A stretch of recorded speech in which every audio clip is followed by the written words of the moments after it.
Well, I guess there's no better way to start than just to start. This is another episode of Falling Forward, and I'm going to be smoking another cigar here. This one, it's turned out to be one of my favorite ones that I've had so far. It's a Perdomo Champagne 10th anniversary. I've had this one before, so I know I like it. But it is it's not an overly priced cigar, but it's more of an expensive one. I mean, hell, it's like, I've had them as low as $10, but it's as much as like 22. Depends on how much you want one, how much you spend for it. We've got another topic to talk about on this show, something that I've thought about for a while now.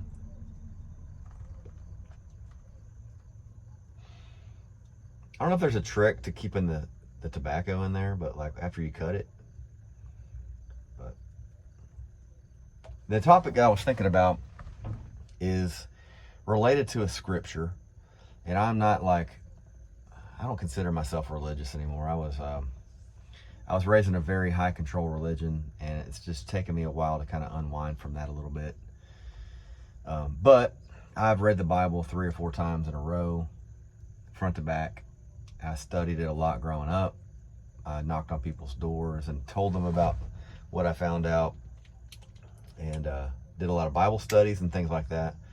There's a scripture in Corinthians that talks about, it's a boxing analogy, and the scripture says something to the effect of to be careful how you direct your blows so as to not be striking the air. And the imagery that it puts into my mind is a boxer taking all this effort to do this fight, and then you get to the fight and all you're doing is striking the wind. You're not really doing anything. You're not being effective at all.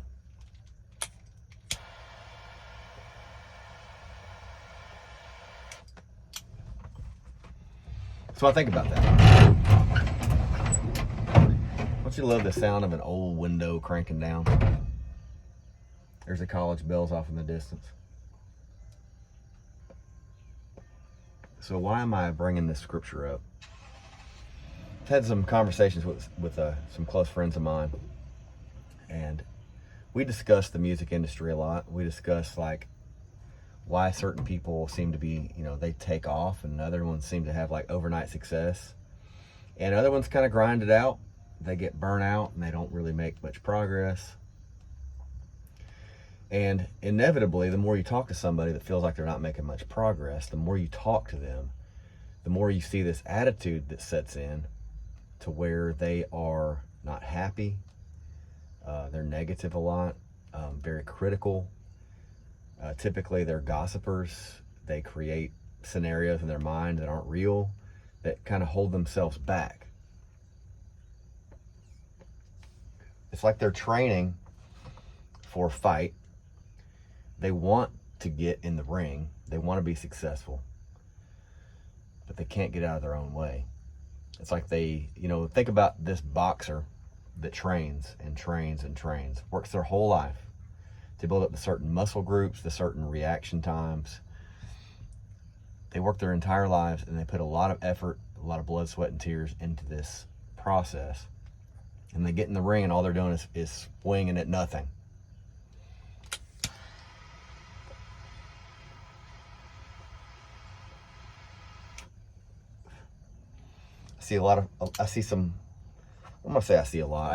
I notice it. I notice a lot of musicians, they want this instant reaction. They want to, they write a song, they put it out there, and they want this instant gratification of be like, this is a hit song, or this is a great song. Sometimes you sit on a great song for 10 years. Not always. Typically, people will recognize greatness right out of the gate. They'll be like, God, this person has it, whatever it is. They have it, and it seems like they skyrocket. There's a lot of years and a lot of training and a lot of preparation that goes into that. what I hate seeing is when people can't get out of their own way, and it's as if they are striking the wind. They're exerting themselves vigorously for nothing, because what switches in their mind is working for this goal, working for this dream and this vision, to working against it pretty rapidly. So it's almost as if you're taking a trip. You have an end goal, you have a place you want to go, a destination, and every so often you turn that car around, you drive the other direction. Doesn't mean you can't turn back around, go the other way, but what it is doing is it's defeating your purpose of where you're going, why you're on the road to begin with.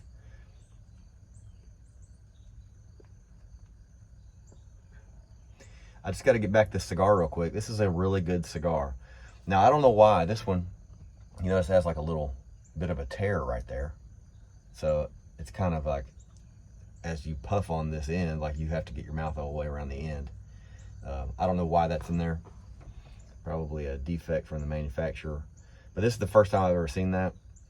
The Champagne 10th Anniversary Perdomo. It's very good. Let me see if I can get this label. I can't get it to... See? I got it in cinematic mode too, so it's like... It's not the best. Had a pretty good day today. I was doing a co-write with my buddy Daniel Kane. He was going to be joining me on this episode, but we had a severe thunderstorm warning today, and it unleashed a shit ton of rain. It was pretty unsafe for him to drive, so we just did a Zoom call, did a little bit of a co-write on a couple new ideas we had for songs. He's going to be joining me on one of these episodes. Another singer-songwriter you need to check out, Daniel Kane. He's the real deal. He's got a lot of great things going on. Got a great voice. Just things are aligning in his world, and we're good buddies. We've written some songs together before, and just have a good overall time together. And just like, he's a solid dude. So make sure you check out Daniel Kane Music. As far as the truck goes, in the restoration process, I do have a new voltage regulator I'm going to be sticking on. I've had the alternator light keeps coming on, so this is one thing that I'm going to be installing. It's a new voltage regulator. We'll see how that goes. And then I also got a new power steering pump over here. Let me show you. Got a new power steering pump right there. That's going to be going in. I'm going to be doing an episode where I install that. And what I'd love to do is to have my buddies help me change out the parts. And we talk about kind of like, for example, we talk about topics related to the parts that we're installing on the truck. So for example, power steering pump. We all carry a heavy load, right?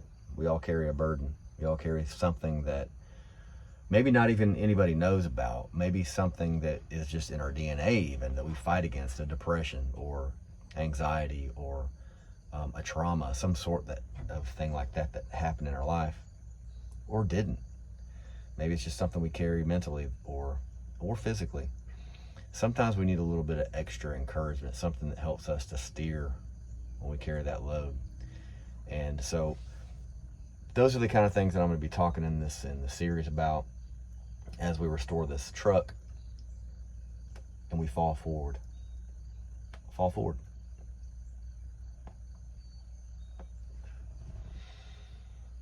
So getting back to that, the topic, direct your blows has to not be striking the wind or striking the air. It's like a boxer going out and beating nothing.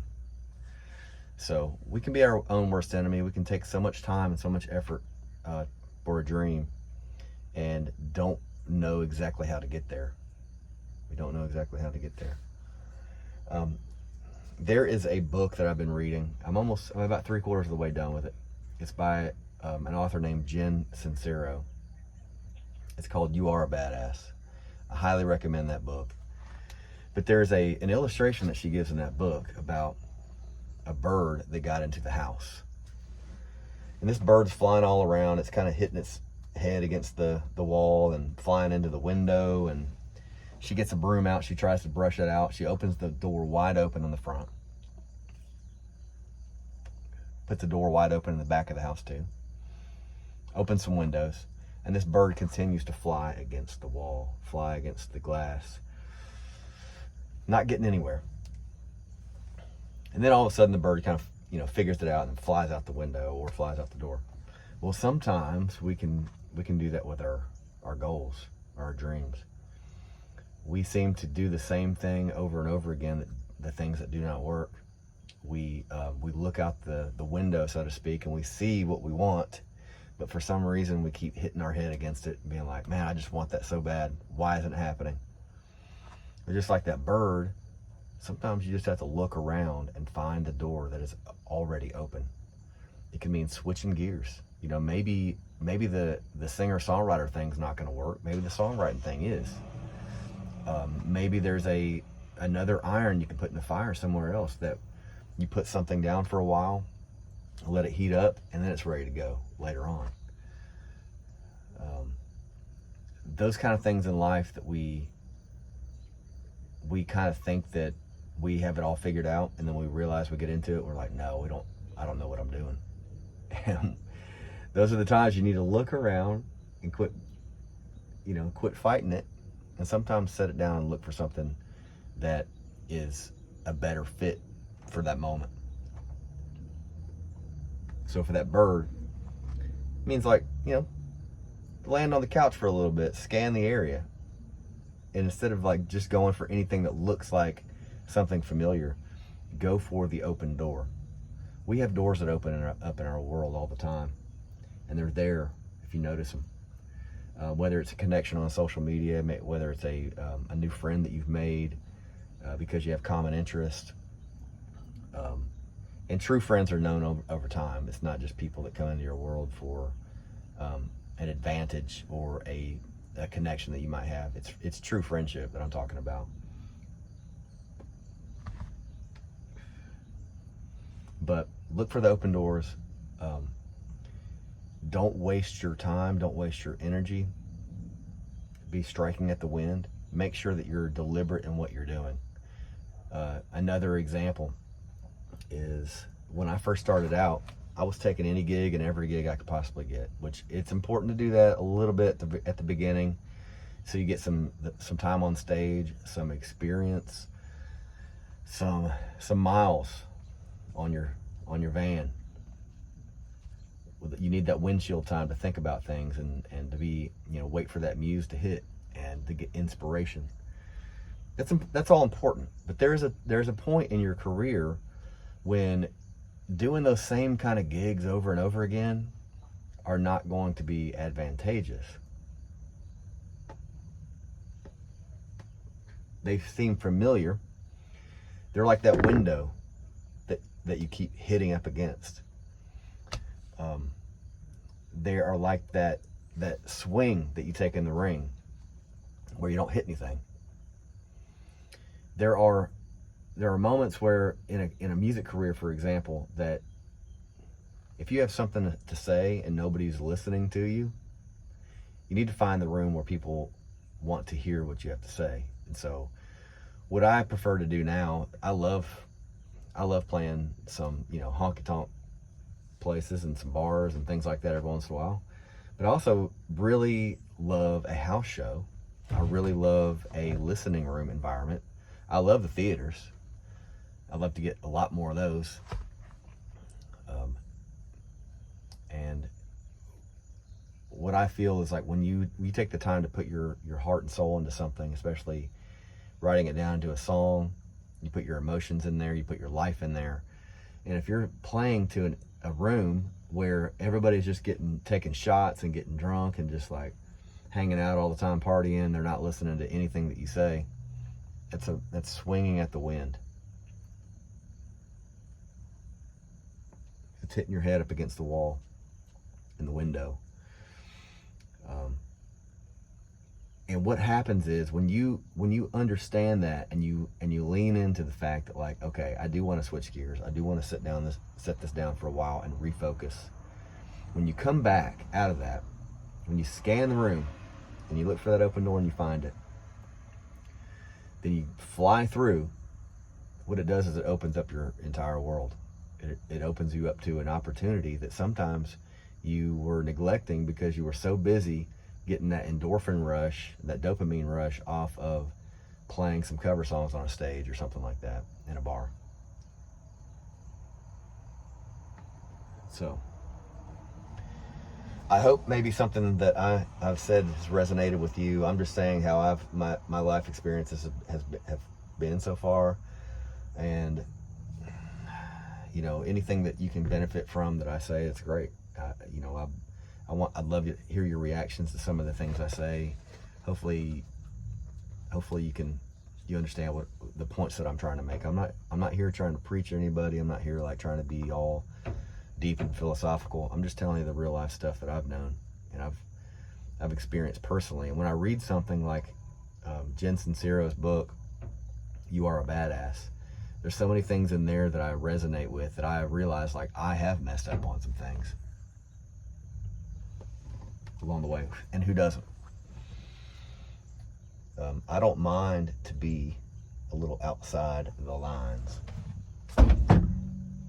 This takes me to the music portion of the show. This is the song that I put out. The very first single that I ever put out was this song right here. It's called Outside the Lines. And that's what it takes sometimes. It takes getting outside of what expectations are for you. Your path is different than anybody else's.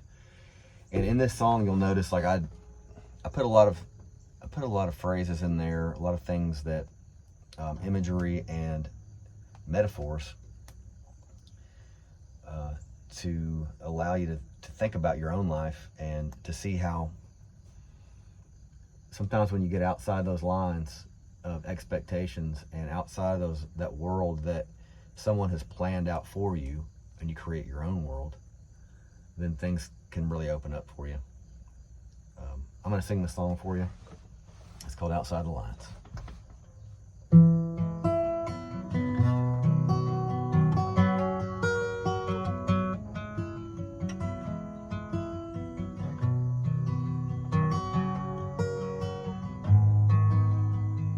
It's mostly in tune.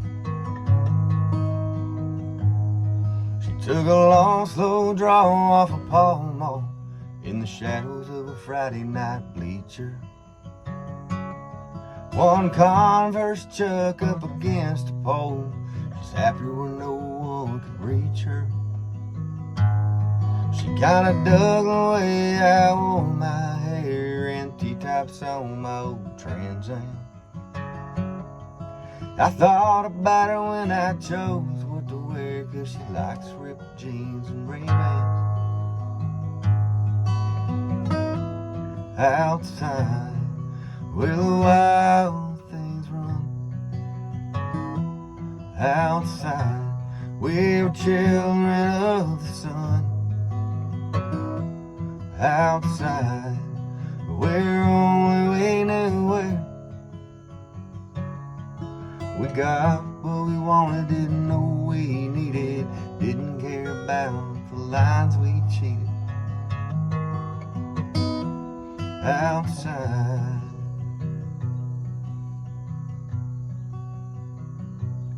she never let on about her lightning eyes, but she never wanted to go home. The faster we drove down memory lane, the tougher her James Dean hearts would grow. Some nights we walked the railroad tracks down to the river grist mill. I wonder if we were the only ones living for the moment and off the rails. Outside where the wild things run. Outside we were children of the sun. Outside where only we knew where. We got what we wanted, didn't know we needed, didn't care about the lines we cheated. outside.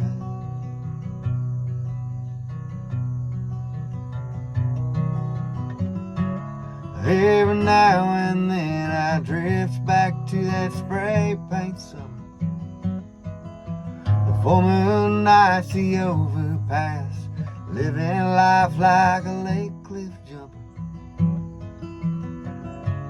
Looking back, it's only now I understand why she cried when I held her hand. Outside, where the wild things run. Outside, we're children of the sun. Outside, where only we knew where. We got what we wanted, didn't know we needed, didn't care about the lines we cheated. Outside, outside the lines. That song's anywhere you get music, Spotify, iTunes, Deezer, whatever else comes down the road, it'll be there. It was the very first song I put out, first single. Ended up putting it on my debut album, which was self-titled. I probably should have titled the whole album Outside the Lines, because that's where I felt I was. In that song in particular, you know, there's a lot of symbols in there. For example, the railroad track. They walk down the railroad track down to the grist mill. The railroad track represents what society puts you into to make you feel like that you have to obey, you have to do what we tell you to do. The time you get off, they thought that maybe they were the only ones living off the rails. The grist mill, that's a symbol of them kind of exploring their sexual side. And it wasn't until years later that he looked back to realize like why she would cry when they would hold hands, because she had some things going on at home that she didn't want to go back to. There's a lot of things that people carry, a lot of weight and burdens that people deal with. And the guy in the song didn't even dawn on him that maybe she was going through some things. So that's what that song's about. And hopefully you can dive into that song and kind of see the other things that I put in there that kind of let you know what both characters were going through in that song. And I didn't write that as a personal experience or anything. I always put myself into the songs, but we have a human experience that we all feel. We all feel, and so that's what binds us together is music. We can hear something that's not even in a language that we understand, but we feel it. And I got this. Let me close this low battery indicator. I'm gonna have to wind it down. So Perdomo, very good cigar, highly recommended. I'm in a 1975 Ford F-250 Highboy that I am restoring a little bit here and there. I've got a couple projects I'm gonna be laying on you soon. I'm gonna have Daniel Kane in here probably as the first guest. That's kind of a trend that we have going. He and I have been buddies for a long time. He played my album release show, my first one. He played my second album release show. And we have gone on tours together. We've gone through a lot together. And he's one of my best friends of all time. And I want you to go check out his music out too. So I'm going to wind it down. This has been Falling Forward.